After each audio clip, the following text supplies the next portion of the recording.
Sumosobra na sila. Sumosobra po. Bakit po? Hindi mo naman kailangang ipakulong si Senator Marcoleta para protektahan ang iyong sarili. Bakit po? Kung maobserbahan po ninyo, naging epektibo labang yung Blue Ribbon Investigation tungkol dyan sa flood control scandal noong pinatulan siya ng Blue Ribbon Committee sa pangunguna ni Senator Marcoleta. Pero nung napalitan po sila ng Kapoliting Lacson, meron po bang nagpatuloy na investigasyon? Wala. Ilang buwan po. Protektado sila. Ang mga nagsasalita lamang ay yung mga nasa labas ng gobyerno. Ako po, si Kiko Barsaga, si Leon Leviste, sila Mike Defensor at mga kakampi natin sa naiilang congressman doon sa House of Representatives. Pero sa totoo lang po, wala pong masyadong kasi hindi nabubulabog ang taong bayan. Kasi ni Ombudsman Remulla ay wala po. Kaya halata po na iniipit lamang ang pangunahing oposisyong politiko laban kay BBM. Teka po lahat, natutuwa ba kayo sa mga kaganapan sa ating bayan? Nasaan nyo, natutuwa po ba kayo sa kaganapan sa ating bayan? Ngayon po, ngayong umaga po ay nagbalita na si Ombudsman, the host Messiah, Jesus Christ, P. Remulla, na nagsampa na sila ng kaso sa Sandigan Bayan na slander laban sa ating favorite senator na si Marcoleta. Alright, sino ang favorite yung senator? Alright, lakasan ninyo. Gusto yung si senator. Nervyos siya. Resoy na siya eh. Para mapangiti siya ng konti. Alright? Sino ang favorite senator ninyo? Alright. Okay. Papayag po ba kayo na ma-aresto si Marcoleta? Papayag po ba kayo na ma-aresto si Marcoleta? Hindi po. Mali po na ma-aresto si Senator Marcoleta. Dahil wala po siyang ginawang masama. Mali po ba na pamunuan niya ang investigasyon laban sa korupsyon? Hindi po mali yun. Mali po ba na ilabas lamang ang katotohanan? Mali po ba na hiningin ng maikulong ang lahat ng nagkasala?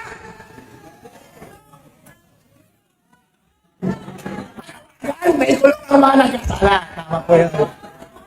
Alright, dapat sila maikulong. Wala po siyang ginawang masama. Yun lamang naman ang kanyang ginagawa.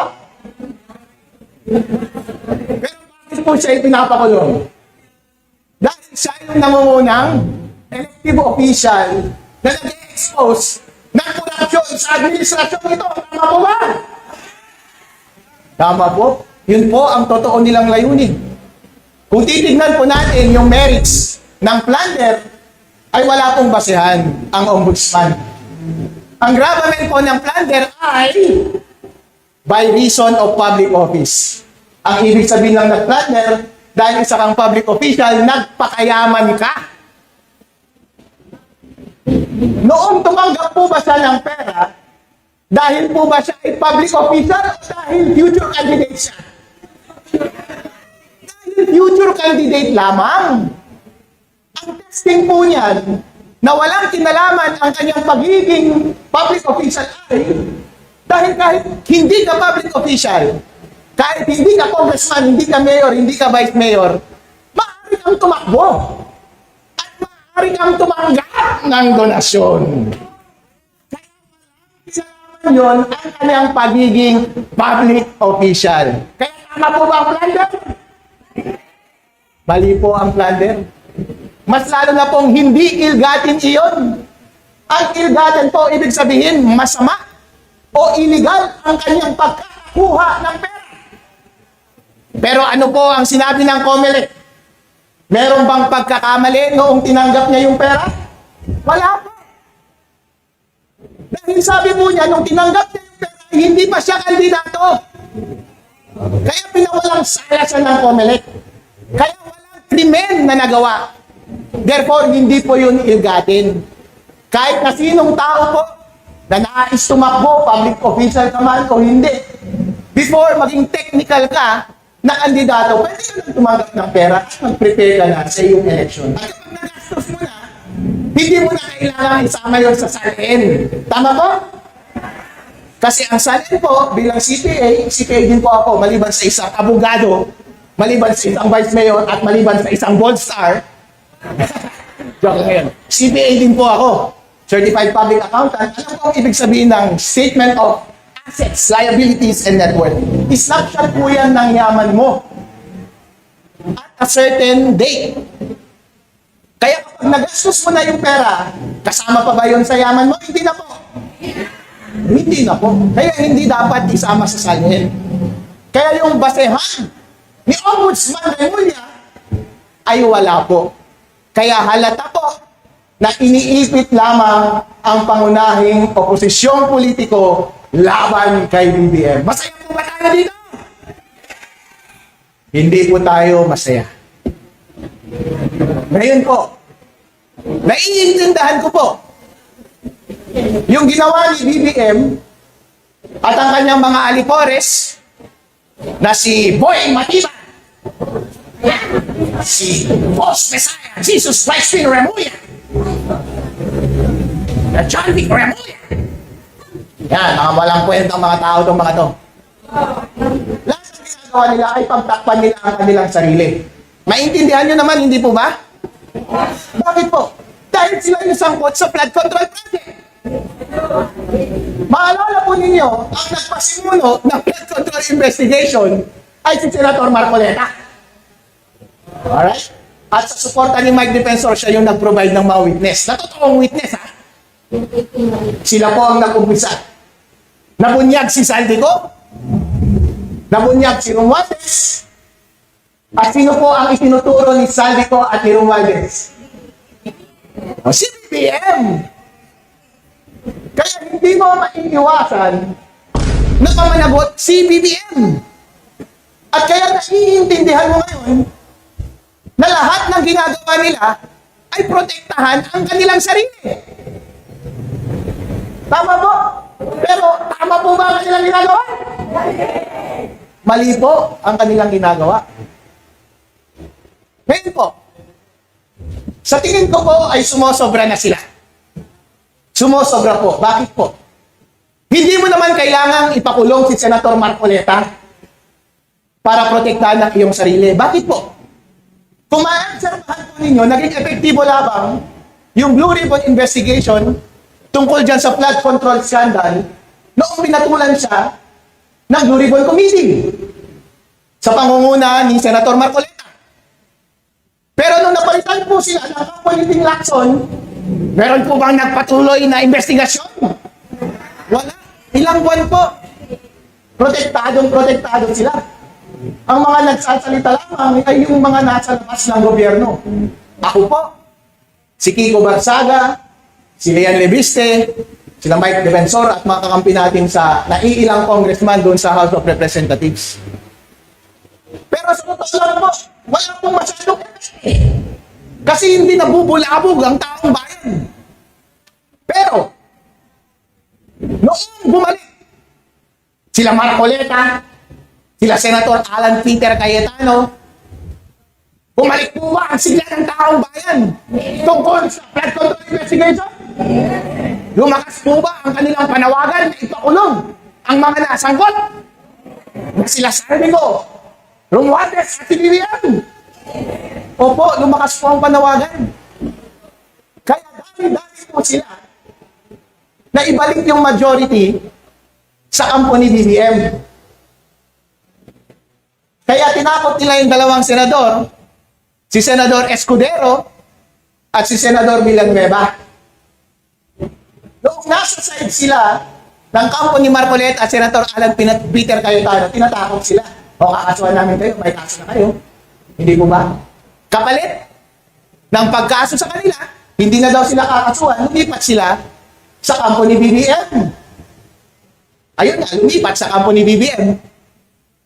Natuloy pa ba yung Blue Ribbon investigation? Hindi na po. Tahimik na po. So, totoo lang po, kapag hindi na patuloy yung boses ng corruption investigation doon sa Senate, ay wala na po significant threat laban kay BBM. So, totoo lang po. Dahil tahimik na po ulit. Pagdating sa flood control scandal. Therefore, since nasa kanila ang bid, pagdating dyan sa flood control scandal, hindi na kailangan ipilit pa si Marcoleta. Ba't kailangan mo ba ipilit si Marcoleta? Eh, mali naman ang iyong laban. Ano ang iyong motivasyon? BBM, ano ang iyong motivasyon? Bakit patuloy mo ang iniibig ang oposisyon doon sa Senado? Doon sa flood control scandal, naiintindihan ko ang motivasyon mo na gusto mo silang patahimikin. Ngayon, ang naiisip na motivasyon kung bakit mo patahimikin si Senator Marcoleta ay para hindi siya actively makapag-participate doon sa impeachment trial ni VP Sara Duterte. Pero kung ang pag-iisipan lang natin ay self-preservation at self-interest ng BBM administration, tama ba? Makatwiran ba ang move na ito? Hindi eh. Bakit po? Hindi naman natatakbo si BBM sa 2028. At pangalawa, hindi niya kampi ang taong bayan pagdating sa impeachment ni VP Sara Duterte. Therefore, kapag wala naman siyang taya sa 2028 at linalabanan niya ang taong bayan, bakit pa rin niyang patuloy na inuusig si Senator Marcoleta at mga oposisyon doon sa impeachment ni VP Sara Duterte? Ang sabi po nila ay dahil mahina si BBM. Timid si BBM. Ako, isa akong Ilocano. Galing akong Isabela. Pareho kaming maitim ni BBM. Sa totoo lang, may affinity ako kay BBM. Dahil pareho kami ng pinanggalingan. Nag-root ako sa kanya para maging successful. Pero kung ang leader mo ay mahina, push over, tinutulak-tulak lamang siya ng mga influence sa paligid niya, may tiwala ka pa ba sa kanya? Wala na po. Wala na pong tiwala ang taong bayan kay BBM. Dahil inuuto lamang siya ng mga sinasabi nilang makaprogresibo na mga grupo, mga pinklawan at mga kaliwa. Sila ang nag-i-influensya sa kanya pero wala naman siyang pakinabang. Nagpapadala siya sa kanila. Bakit po? Ina-undermine ng mga makakaliwa, mga pinklawan, si VP Sara Duterte. Dahil gusto nilang maging presidente sa susunod. Pero kung isipin mo, BBM, mananalo ba sila o hindi? Hindi sila mananalo. Hindi mo sila mananalo. Kapag ikaw, BBM, magaling ka na tao at nag-iisip ka, dapat itayo mo na ang lahat, ang future mo at kaligtasan mo after ng term mo. It's either tataya ka kay Sara o tataya ka sa kalaban ni Sara. Kapag tumaya ka sa kalaban ni Sara, ang tanga mo dahil matatalo ka. At kapag si Sara na ang nakaupo, yun ang sinasabi ko, mapapanagot ka. At mapapanagot ang iyong mga kakampi. Bakit po sinabi ko na malakas si Sara? Ako po, first time ko maging public official ngayon. Noong 2025 campaign period, sa totoo lang po, wala naman akong pinapanigan sa national eh. Kasi independent po ako, wala po akong pinanggalingan, walang sumusuporta sa akin, kanya-kanyang diskarte lamang. Walang gastos. Pasikat lamang tayo sa social media. Wala akong pakialam. Pero napansin ko po, itong si BBM, hindi naman niya inaasikaso ang ating ekonomiya. Noong 2022, ganado akong suportahan si BBM. Dahil Ilocano eh. Dahil anak siya ni Marcos eh. Siyempre mga Pilipino, tribal tayo eh. Mahilig tayo sa mga affinity. Kapag katropa natin yan, magrurot tayo para sa kanila. Hindi mo ba? Tama po. Iniisip namin noon, pagkakataon ito ng aming lahi, Nabawiin ang aming sirang reputasyon.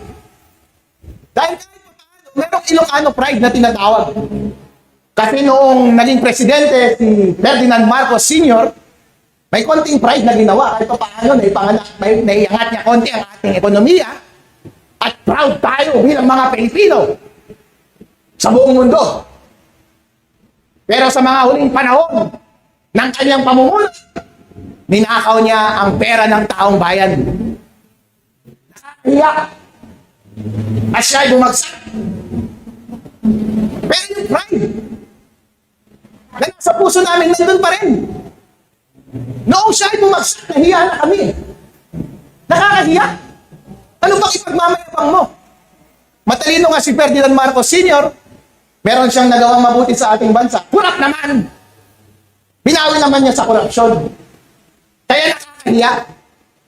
Kaya nung tumakbo si BBM, ayun, chance na sana natin yun, di ba mga kababayan? Mga Ilocano, makabawi. Bumalik yung pride namin. At bumalik din yung pride ng buong Pilipinas. Dahil nung panahon ng number 1 tayo.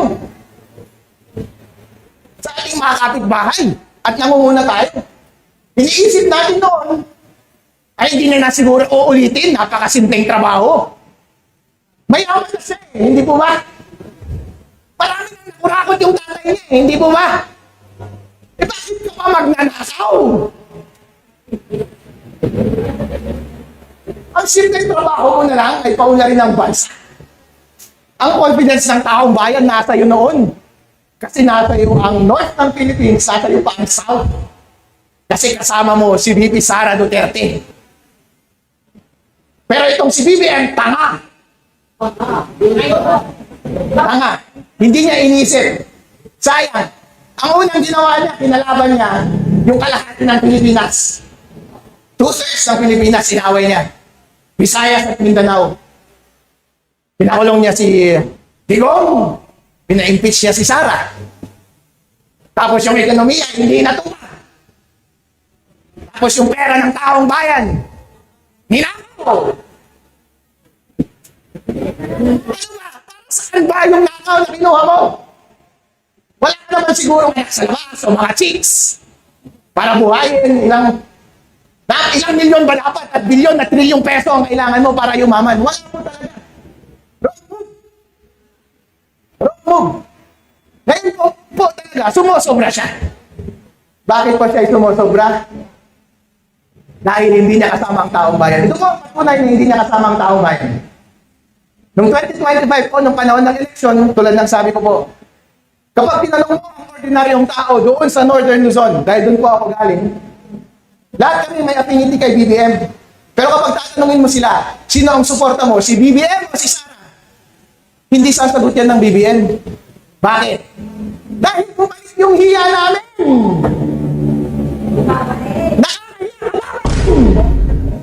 Nakababayin naman o, okay lang. Nakababayin. Pero, marami sa amin noong una, tulad ng mga Bisaya at taga Mindanao sa inyo. Ngayon, di ba, hate nyo si BBM? Wala naman kayong affinity kay BBM, di ba? Kasi noong una, hate nyo rin siya. Nainis nga kayo dahil dapat si Sara president noon, di ba?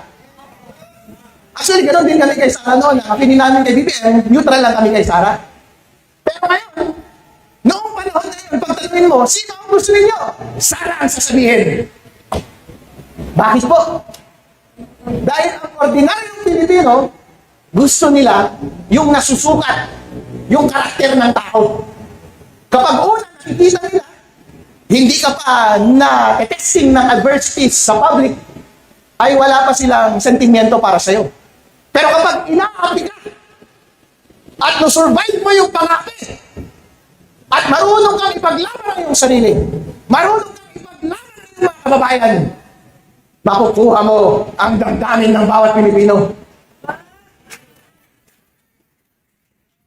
At yun yung nagawa ni VP Sara Duterte sa Northern Luzon. Dahil hinarap niya lahat ng pag-uusig sa kanya sa bandang huli. Siya po ay nagwagi. Kaya love siya ng mga taga Northern Luzon.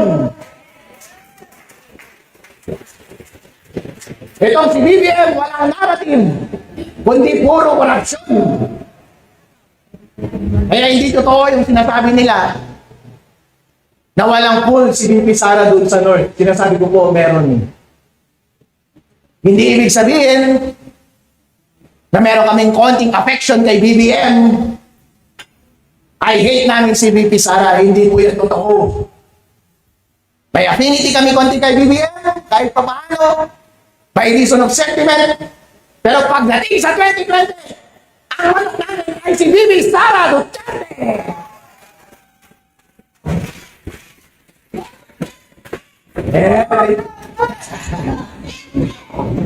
Yan po ang totoo. Yan po ang totoo. Dahil yan po ang journey ko din bilang individual. Kailangan po natin pumanig doon sa taong number one. Kahit sabihin po nila, ang parating sinasabi nila, kung kanino kayo pumapanig, hindi naman perfecto yung tao na yan. Okay lang, hindi perfecto. Isa naman may posibilidad na manalo eh. Isa naman magnangaw-ngaw ka dyan. Nang kung ano-anong sinasabi ko, hindi naman mananalo yung manok mo. Anong maasahan mula sa'yo? At mula sa panig ninyo? Hindi po ba? Kaya yun po ang dahilan. Kaya ang buong Pilipinas, kung mag-stake sila ng future nila, i-stake nila sa tao na may pinakamalakas na posibilidad na manalo. At ibibigay nila yung confidence nila sa kanya. Kaya ang suporta ng buong Pilipinas ay kay VP Sara Duterte ngayon. O sino ba ang kumokontra kay VP Sara Duterte? Sino ba ang manok nila sa 2028? Si Risa Ontiveros. Kumagat si Tulfo. Itong mga taong to, kumoporma din sa North yan eh. O di ba? May kamag-anak sila sa North, sa lugar namin. Hindi naman yan gusto eh. Si Ontiveros, kumagastos. Hindi naman gusto ng taong bayan, hindi naman kilala. Kaya alam natin na hindi sila mananalo. Tama po ba? O, tama po. Kaya dito ang tanga mo talaga. Kapag mawawala ka na dyan at si VP Sara na ang presidente, kawawa talaga ang pamilya mo. Kaya mag-isip-isip ka ngayon. Sabi nga ng iglesia, hindi po ba? Sabi ng iglesia noon, we rest on the statement of President Bongbong Marcos na ayaw niya ng impeachment dahil ang pagulo lang ng impeachment. Hindi po ba? Ay ngayon, di natin alam kasi push over itong idol natin eh. Mabilis mautok. Ngayon po, inattempt ulit nila na papagsakin ng imahe ni VP Sara Duterte sa pamamagitan ng impeachment trial, mini trial nila sa Committee on Justice doon sa House of Representatives. Naniwala po ba ang taong bayan? Hindi po. Bakit? Dahil sinungaling yung mga witness. Si Madriaga sinungaling. Yung painting daw na nasa likod ni VP Sara, gawa daw ng kanyang scholar, hindi naman. Yung mga ebidensya laban kay VP Sara Duterte, puro mali ang pagkakakuha. Binababoy nila ang mekanismo ng impeachment sa ating saligang batas. Ang mekanismo po ng impeachment sa ating batas ay ano po yan? Pag-diminish ng ating democracy. Ang ibig sabihin po ng democracy ay ang ating kapangyarihan na direktang magluklok ng ating pinipiling leader. Foundational principle po yan sa ating saligang batas. Agaw lang yan sa atin ng kaunti lamang. Principally, na-exercise natin ang democracy sa pamamagitan ng election. Pero kung minsan, pwedeng gawin nila ang impeachment. Kapag nagkasala ng mabigat, kaya nga nakalagay, high crime, crimes, treason, plunder, mga mabibigat talaga. Hindi pagsunod sa konstitusyon, mabibigat. Pero yung binibintang nila kay VP Sara Duterte, mabigat ba? Hindi. Kasi sa buong panahon na siya ay nakaupo, ano po ang opinion ng Commission on Audit? Unmodified. Siya po ay lusot. Kung titignan niyo po comparatively, yung mga findings sa kanya ay pipitsugin lamang. kumpara sa mga ibang departamento at ahensya ng gobyerno. Kapag ikukumpara mo ito sa mga auditores ni BBM, sa mga gabinete ni BBM, sa mga ninakaw nila sa flood control scandal, napakalaki po ng mga bagay na yun. At hindi mo po may kukumpara sa pipitsugin lamang na findings na Commission on Audit pagdating sa Office of the Vice President. Unaudited po. Ako po ay isang CPA. Nag-practice po ako sa aking pagiging CPA noon sa SGBN Company. Ernst & Young dito sa Pilipinas. #1 auditing firm sa Pilipinas. Nag-audit po ako at saka sa Deloitte Philippines. Gumagawa rin po kami ng financial opinion na tinatawag. Sa private sector, ang tawag namin kapag perfect in form, unqualified opinion. Sa government, kapag perfect yung score mo, ang tawag unmodified opinion. Kaya yung score po ni Office of the Vice President VP Sara Duterte, perfect pagdating sa Commission on Audit. Yung mga findings po na tinatawag na ganyan ay normal lamang. Kahit ako po, nag-audit ako noon, meron talagang mga findings.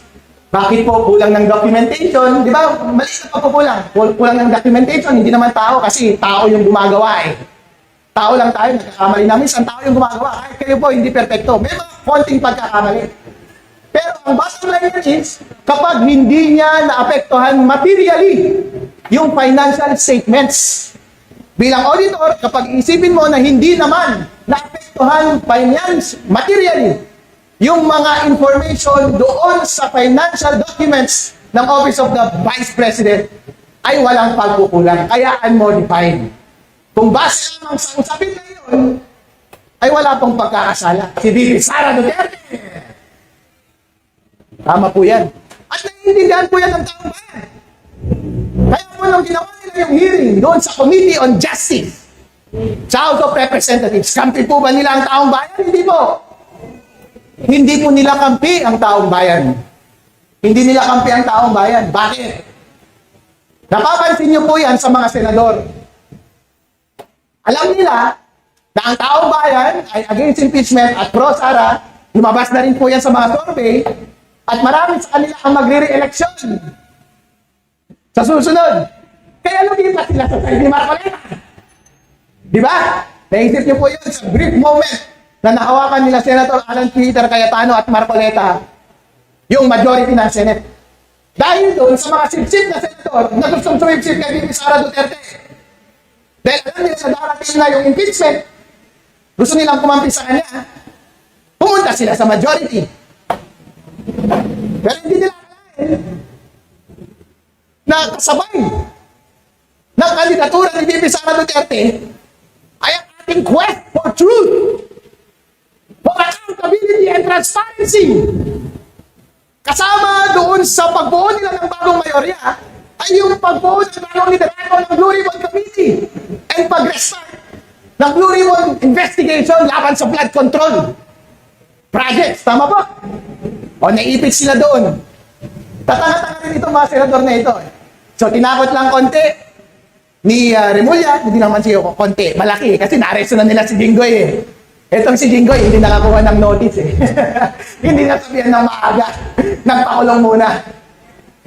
Oh, nagpakamot rin si Jinggoy. Sana, siguro, iniisip niya, pwede rin sana ako bumalik na sa kanya. Sabi niya, pero nauna na siya. Ginawa siya ng example. O sabi niya, matutulad kayo kay Jinggoy. Escudero. At Villanueva, matutulad kayo kay Jinggoy kung hindi kayo pabaliktad. Kaya sila bumaliktad. At sila na ulit yung bagong mayorya. Kaya himik na ulit yung Blue Ribbon investigation at lahat ng pagtitiwala patungkol sa flood control scandal. Pero ano po ang ibig sabihin ng kanilang unang paglipat noon? Ng mga events na ito, ano po ang ibig sabihin? Pagdating sa pulso ng mga miyembro ng Senado. Ang ibig sabihin po nito ay sa loob nila, pro-VP Sara sila. Tama po ba? Ayaw lang nila makulong. Kasi involved rin sila doon sa flood control project. Kaya dito sa huling laban natin, sa impeachment ni VP Sara Duterte, dito sa Senate, malaki ang aking tiwala, nalalabas din ang totoong sentimiento ng mga senador na ito, na hindi nila marireach yung 16. Kasi hindi naman sila ipit pagdating sa flood control scandal. Nung una, ipit kasi sila kasi they gave way for the leadership change doon sa Blue Ribbon Committee. Ngayon, pagdating sa pagboto kay VP Sara Duterte, feeling ko, hindi nila makukuha yung 16. Dahil marami silang sisipsip. Marami sa kanila ang sisipsip. Para sa ulit ni VP Sara Duterte, para tumakbo sa 2028. Dahil si VP Sara Duterte ang mananalo sa 2028. Ngayon po, ano po ang pwede nilang gawin? Kapag magpatuloy ang katangahan ni BBM, gusto lang po, pwede ba natin isuko na yung flood control scandal investigation ng kaunti? Hindi, kalariyo po, maging rational po tayo. Kasi po, hindi na natin hawak yung mayorya. Tama? Kahit ano pa ang pagsisigaw natin dito, hindi natin makukuha yung mayorya kasi naipit na sila, na-test na sila eh. Therefore, hindi na mag-uumpisa ulit yung Blue Ribbon investigation sa flood control. Kung tayo lang masusunod, kasi mas patuloy natin yung flood control scandal investigation. Tama po? Oh. Pero kung natin masyadong ipilit, kung wala na talagang pag-asa doon sa Senate, magsalita na lang tayo dito sa labas. Ngayon po, itong si BBM, safe na sana siya eh. Safe ka na, BBM. Kahit explicitly sa labas, lumalaban kami sa'yo, kontrolado mo na yung Senate eh, ang buong legislative eh. Wala na sanang kokontra sa'yo, wala na magpapahamak sa'yo, hindi na nila iimbitahan si Saldico, si Romualdez, at saka yung mga 18 Marines, hindi ka na mapapahamak. Pero wag mo naman sanang i-push pa hanggang kay VP Sara Duterte, dahil wala kang pakinabang dyan. Ang tanga mo talaga. Bakit po? Matatalo po ang impeachment laban kay VP Sara Duterte. Na-testing na po niyan noong 2025 campaign. Na-testing na po yan doon sa Committee on Justice. Kinagat ba ng taong bayan? Hindi po kinagat ng taong bayan. Ngayong impeachment trial doon sa Senate, meron ba silang bago na isasalan? Wala. Wala naman. So bakit sa tingin ninyo, sa pangatlong pagkakataon ay mababago niyo ba ang isip ng taong bayan? Bakit sa tingin ninyo sa pangatlong pagkakataon ay mababago niyo ba yung isip ng mga senador na ito? Kaya maling-mali po talaga ang taya ni BBM. Ngayon po, kung ang masusunod lang ay yung boses ng taong bayan at yung mga totoong damdamin ng mga senador ngayon, ma-acquit si VP Sara sa impeachment na ginagawa sa kanya ngayon sa Senate. Tama po? Alright. Pero ano nung pwede nilang gawin ulit? Nakalokohan! Yung 24, gagawin na naman nilang 22. Pagkakulong kay Marcoleta, gagawin 21. Meron na naman isusunod, gagawin 20. Ano na yung bilang ng majority daw? 11, 12. 16 naman dapat. Ay, ng 2/3 pala, 2/3. Magiging 12 na or 14. Bababa. Ito po ang tanong ko sa inyo. Kapag gagawin ulit nila yung kalokohan na ito, papayag po ba kayo? Hindi po. Huwag po kayong pumayag. Dahil sa totoo lang po ngayon, sa lahat ng mga laban natin, bugbog na bugbog pa tayo eh. Bugbog na bugbog po tayo. Ako po, nagsimula po akong makilala on a national level. Nung umpisa, mag-isa lang po ako. Wala po akong taga-suporta, independent lang ako. Eh dahil marunong ako sa IT, dahil IT auditor ako at magaling akong mag-audit ng mga information technology, nakita ko na may daya doon sa mga makina. Kaya nagsalita ako laban sa pagpapatakbo ni Commissioner George Garcia. Maling pamamalakad, ang daming daya na nangyari noong nakaraang eleksyon. Tama po ba ang aking ginawa? Tama po. Dahil lumalabas po ngayon, maraming siyang na-receive na pera mula sa administrasyon ni BBM. Dahil po, ayon sa saligang batas, dapat independent ang Commission on Elections. Ganon din po dapat ang Ombudsman independent. Bakit kayo nagpa-participate sa mga initiative ni BBM sa pagpro-prosecute ng kanyang mga kalaban? Yun po. Alright. Ito po ang pwedeng mangyari ngayon kapag dadayain nila ulit yung bilang, hindi daw 16, yung 2/3 at i-impeach si VP Sara, yan po ay undermining na ng ating democracy. Dahil hindi nila may tatanggi na ang pulso ng taong bayan ay para kay VP Sara Duterte at gusto nilang tumakbo si VP Sara Duterte sa 2028. Gusto mo man o hindi, si VP Sara Duterte, hindi mo may tatanggi ang katotohanan na meron siyang karapatang tumakbo. Hindi mo siya pwedeng ipa-disqualify sa pamamagitan ng peking impeachment na sinungaling mga witness ng mga iligal na pagkakakuha ng mga ebidensya at sa pamamagitan ng pagbuluktot ninyo sa saligang batas sa pamamagitan ng pagbabaluktot ng tamang bilang ng 2/3 para maka-achieve ng conviction doon sa impeachment. Yun po ang nakikita natin laban ng susunod. Kapag nalampasan po ni VP Sara Duterte itong impeachment na ito, sure win yan sa 2028. Pero hindi pa pala sure. Meron pa si Chairman George Garcia. Dahil siya pa ang nakaupo, nakalimutan nyo na yung issue noong 2025. Na malawakang daya ang ginawa sa ating eleksyon. Nakalimutan nyo na si George Garcia ay nakatanggap ng pera mula sa mga kay ko.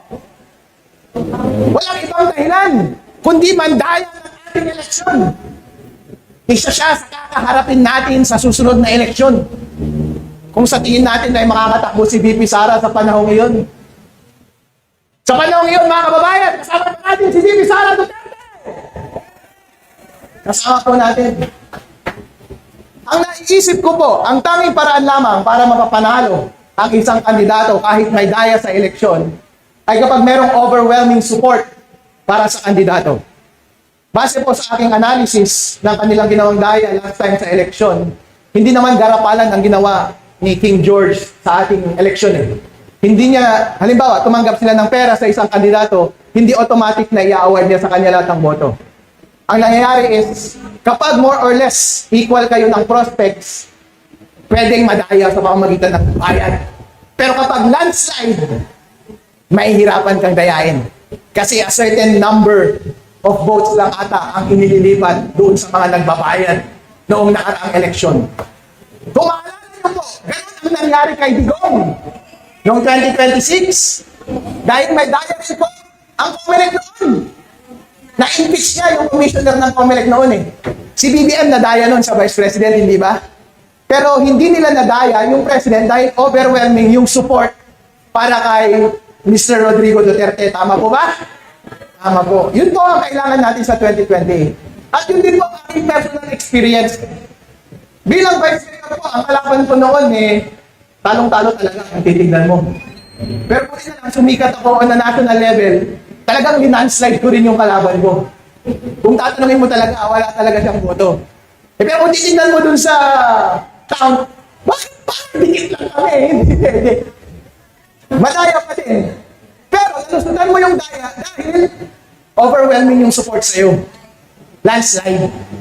Kaya yun din po ang kailangan ni VP Sara Duterte sa 2028. Tama po? Okay. Overwhelming support mula sa atin. Inuulit ko po, ang objective natin ngayon ay una, huwag po tayong pumayag na makulong si Marcoleta.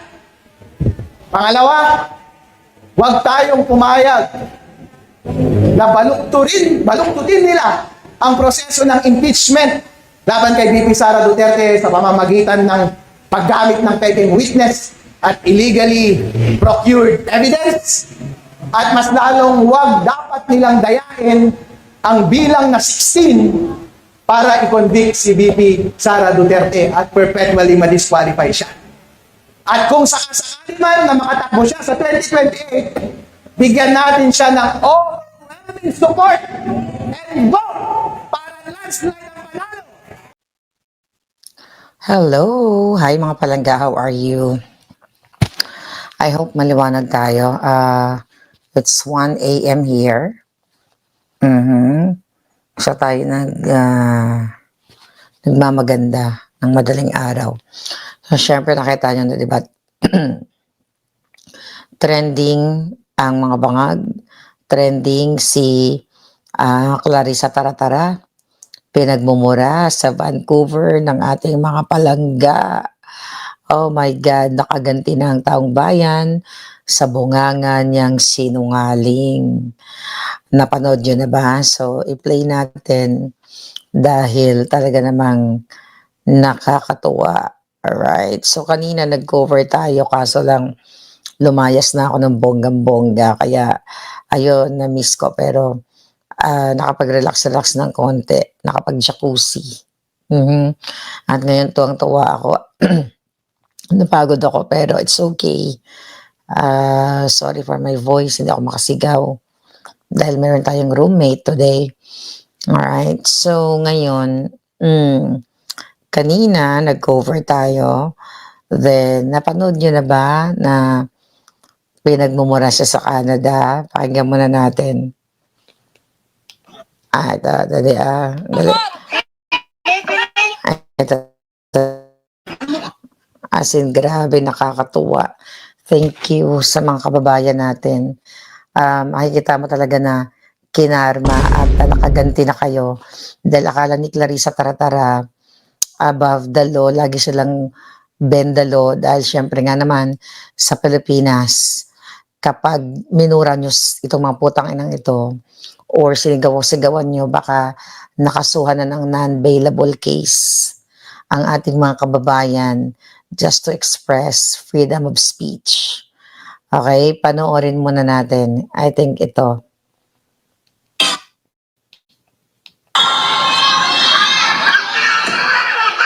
Hindi ito. Dali lang. I think this one. Nagsumbong siya sa police. Teka, wait, where is that? Nagsumbong sa police ang lola mo. Ito. Hi, Ma'am Claire! Ma'am Claire, kumusta? Akala niya mapapapi. Yung president natin. Fidel Castro is here! Imbestigahan Ayan, si Fidel Castro! Ayan! Control, ibalik ang pera. Very good. Ibigay nyo na lahat ng mga congressman, mga senador, at ang mga police assistant. Mahiya! Buti nga, putang ina mo, buti nga sa'yo. Oh, di ba? Dapat sinapak siya ng megaphone. What you are? You're a liar! Ang sarap. You're a traitor! Ang sarap. Oh, di ba? Oh, mangyak-ngyak ang bruha. Pero kami, ang pagtasang Pilipino,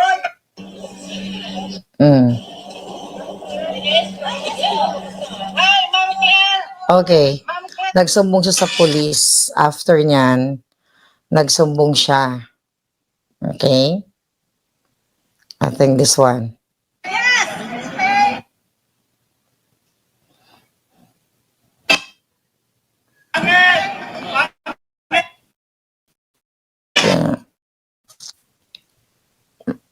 Okay. Ito.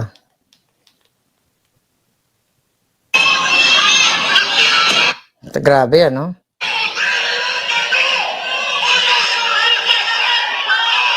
Yan yung mga grupo natin dyan.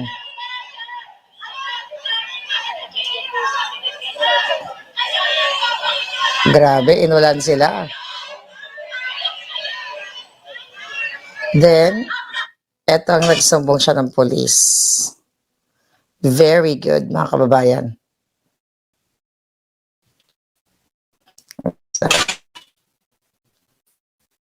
Pero, nagsumbong siya. Sinundan siya eh. All ang mga Pilipino, Shame on you, Claire, anti-Claire! ninyo ang pagtasang lagbot. Shame on you, anti-Claire, anti-Claire! Nagsumbong siya sa police. What a crybaby! What a crybaby. Bring the money to the Filipino people. We have a big flood control. Oh, di ba? Ano problema ng putang inan to?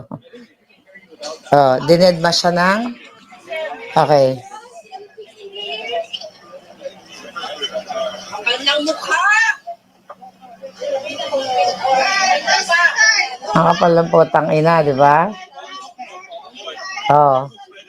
Ano gusto niya? Hulihin yung mga rallyista?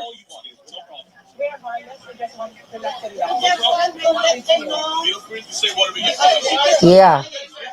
They are free to say what they want. Oh. Oh, come on. Harassing? Look what Harassment? happened in the Philippines. No, we are not violent. We're Ang kapal na mukha, di ba? sinungaling. Ayaw mo murahin siya. Sinungaling. Pangit. She's enabling Pangit. corruption in the Philippines. You pocketed billions of pesos. Oh, sarap. Ang sarap. Sarap pakinggan.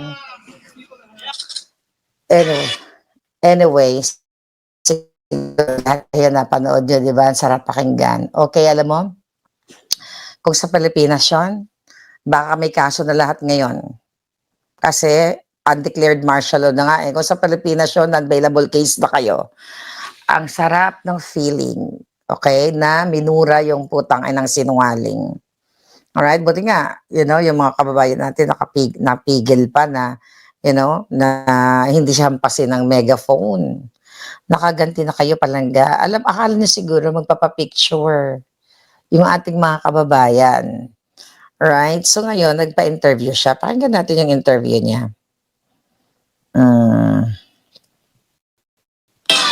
Meron pa actually na minura-mura siya talaga ng bonggam-bongga. I think this is the one. Okay ba? Ay, ito. Ito pala yung maganda.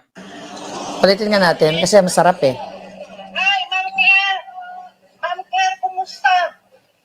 Pwede mong sabihan yung president Dapat- natin? Castro is here. Imbestigahan Ayan, si Fidel Castro. ang control, ibalik ang pera. Pilipinin ko na lahat ng mga congressman, mga senador, at ang mga drug addict. Mahiya. Drug addict. Mahiya. Layo sa pera ng Yes, si Fidel Castro. You shit lady. You are daddy the money to the cover of Filipino. Your face is ugly then. What you are? Because you're a liar. Ma'am, You're a traitor. Yes, Sarap? you are a traitor. Ang sarap. Tama na po, singganado pa ba sa inyo? Pero kami, Kababayan ko. ang Pilipino,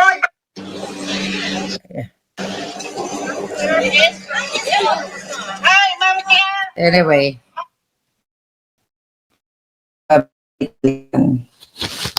Okay. Ang sarap balik-balikan.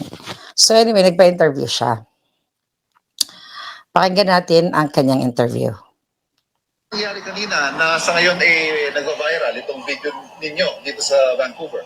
Actually, gumagawa sana kami ng reels para dito sa event. Ba, nag-grill pa ang alpot? Saan bumisita ang ating Pangulo sa Canada. So, gumagawa kami ng reels, tapos may lumapit sa amin na Pilipino. So, ngumiti ako, tinanong niya ako si UC Claire, sabi ko, yes. At doon, sinasabi niya na, sumigaw na siya, you ask your president to resign. So, kinuyog na kami. Ulul! Kung tutusin, kami nagtatrabaho. Hindi Oh. kami nagbabakasyon dito. Tayo mo nagtatrabaho, sabi niya nagre-reel sila. Napakasinungaling, kaya deserve talaga ng jutang gininang to. We're just doing our job. Ulul! Pero nahinto yun. Hindi na kami nakapagtapos ng aming Buti nga. pag-shoot ng reels dahil nga may mga Pilipino ganito yung ugali. Pero kung hindi Ulol. ko alam kung saan yung mga Pilipino Okay, may mga Pilipinong ganitong ugali. Kaya kayo ginaganon, mga putang ina nyo, dahil magnanakaw kayo, mas masahol pa ang ugali nyo sa ginawa ng mga Pilipino dahil sukang-suka na sila sa pagnanakaw, sa pag-aadik, sa lahat ng putang inahan nyo, panggigipit. Diba?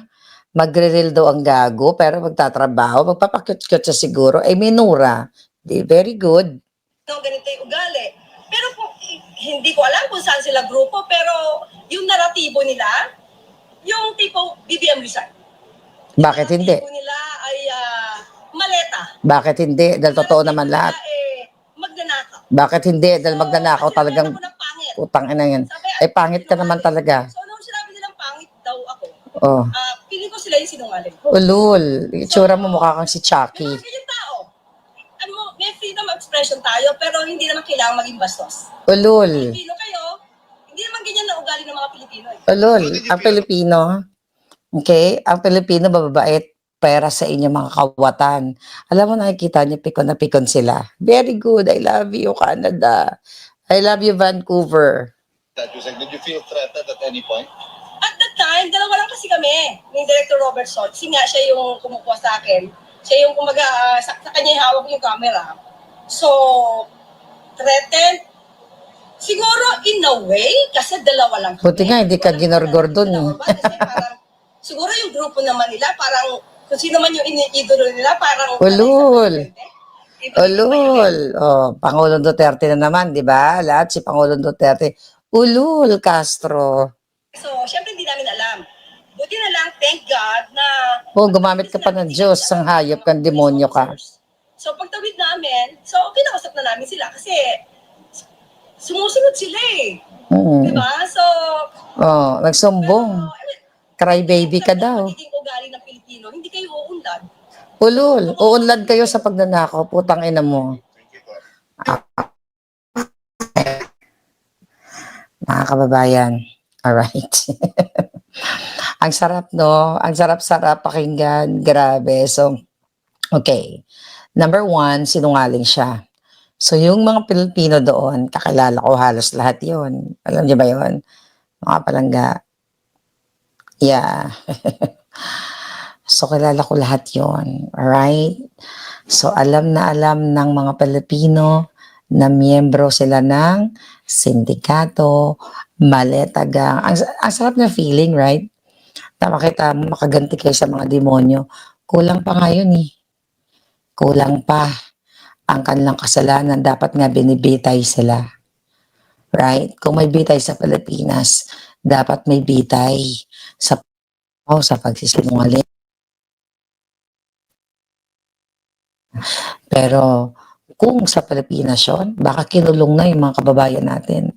Baka non-bailable case na, baka tinamnan na ng human trafficking o kung ano mga kasinungalingan kung sa Pilipinas.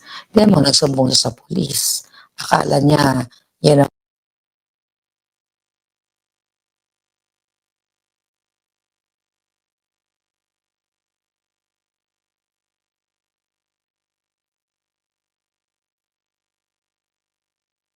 siguro pag minura mo si Castro, baka yung mga pulis hilain na yung mga kapalaga, punta si Bangag at ang grupo niya, sundan natin. Okay? Kasi ang alam ko, July, I think second week of July, pupunta si Satanas. I'm not sure kung si Bangag. Pupunta si Satanas sa Austria. Oh, andyan si Harry Roque. So, talagang kailangan ay magkaisa tayo para iparamdam sa kanila yung galit. Hindi po yun harassment. Okay? Sana hindi ako makasigaw. Okay? Kaya talagang yung ginawa ng mga kababayan natin, saludo ko sa kanila, DDS Vancouver, Canada, you all, you are the best among the rest. Kaya sa mga palangga ko sa Canada, galingan nyo pang ipamukha sa kanila ang mga ginawa nila o pagmamalupit sa atin. Meron ba tayong video? May audio ba ako? Yeah, ayan, meron tayo. May na lang yung boses ko kasi may natutulog sa tabi ko. Alright, I'm still good, right? So anyway, abangan ng ginawa ng DDS Vancouver, Canada. Dapat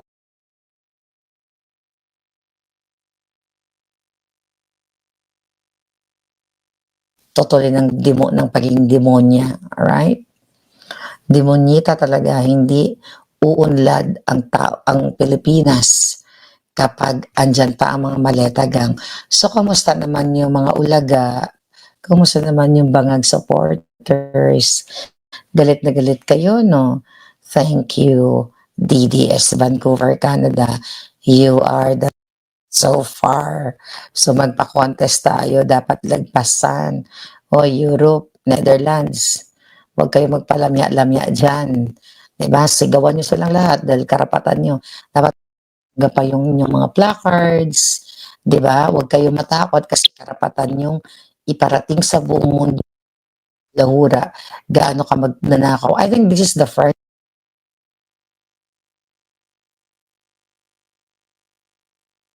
ni Bangag na sinungaling ay talagang gigil na gigil yung tao, galit na galit.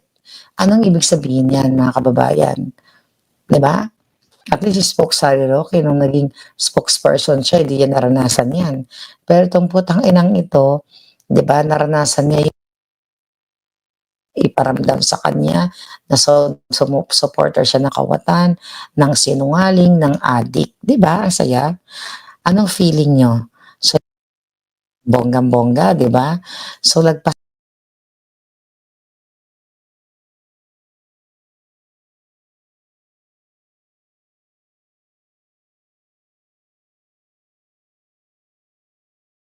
okay, nawala ako.